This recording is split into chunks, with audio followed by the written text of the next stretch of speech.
Russia Ukraine के ऊपर दोबारा इन्वेजन करना चाहता है। आपको ये बता दें कि रशिया 2014 में भी यूक्रेन के शहर क्रीमिया पर अटैक कर चुका है। आपको ये बता दें कि जो नेटो के मेंबर हैं वो अब जाग उठे हैं। उन्होंने मिलिटरली और पॉलिटिकली दोनों तरीकों से रशिया को कंटेन करने का फैसला कर लिया है। इसके अलावा रशिया का एक बहुत ही पावरफुल कंट्री जो कि अपने खतरनाक फाइटर जेट लेकर सामने आया है, उन्होंने जंगी एक्सरसाइजेस भी करना शुरू कर दी हैं और 50 के करीब जहाज लेकर आया है जिससे रशिया को डराना चाहता है। नाज़रीन ग्रामी, अमेरिका खुद एक प्लान बहुत बड़ा बना चुका है, उसको सरंजाम भी दे चुका है। बहुत सारी चीजें यूक्रेन, रशिया और नेटो के हवाले से आज की इस वीडियो में आपके साथ डिस्कस करेंगे। छोटी सी गुजारिश है कि आप हमारा यूट्यूब चैनल हसनात टीवी को सब्सक्राइब कर लें, घंटी के निशान को दबा लें ताकि लेटेस्ट न्यूज आप तक बरोक्त पहुंचती रहे। सबसे पहले आपको ये बता देता हूं कि नेटो के मेंबर जो है उन्होंने कुछ रोज कबल एक मीटिंग करी थी जिसमें रशिया को बड़ी डिटेल के साथ इंटरप्रेट किया था। कुछ रिपोर्ट्स आई थी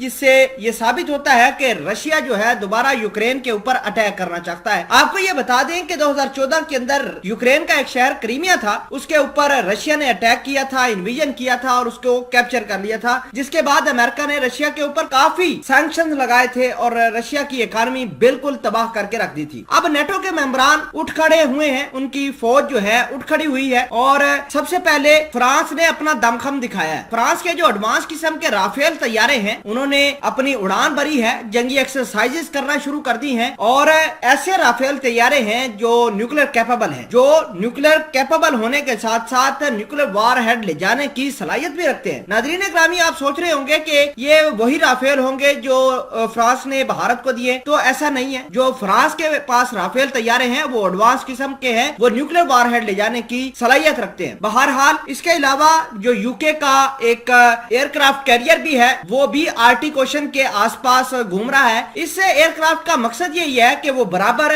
रशिया के ऊपर प्रेशर बनाए रहे। नाज़रीन ग्रामी, इसके अलावा अमेरिका का B-1 जो बॉम्बर तैयारा है, अमेरिका ने उसे एक माह पहले नॉर्वे के अंदर तैनात कर दिया था। आपको ये बता दें कि नॉर्वे के अंदर अमेरिका का एक मिलिट्री बेस है। अक्सर औकात रशिया को कंटेन करने के लिए अमेरिका नॉर्वे का ही इस्तेमाल करता है। बड़ी अहम बात यह है कि अमेरिका समेत दीगर ऐसे मुमालिक हैं जो रशिया के ऊपर अग्रेशन करने के लिए भी तैयारी कर चुके हैं। फिर वक्त के लिए आपको ये बता दें कि 3-4 मुमालिक जो नेटो के मेंबरान हैं उन्होंने अपने आप को मिलिटरली एक्टिवेट किया है। अभी तो 27 मुल्क बाकी हैं जिन्होंने अभी तक कोई एक्शन नहीं लिया। आपको ये भी बता दें कि अमेरिका के बाद अगर सबसे ज्यादा नेटो का ताकतवर मुल्क समझा जाए तो वो फ्रांस होगा। फ्रांस के पास काफी ताकत है, उसके पास मिलिट्री और उसके पास जो एयरफोर्स के फाइटर जेट है वो काफी अच्छे समझे जाते हैं। आपको ये भी बता दें कि बहुत सारे लोग ये समझ रहे होंगे कि रशिया जो है वो आसानी से पिटने वाला नहीं है, तो ऐसी बात नहीं है। बेसिकली लड़ाई पैसे से होती है और रशिया के पास आज के दौर में वेपन्स तो हैं, पैसे नहीं। बहरहाल आपको ये बता दें कि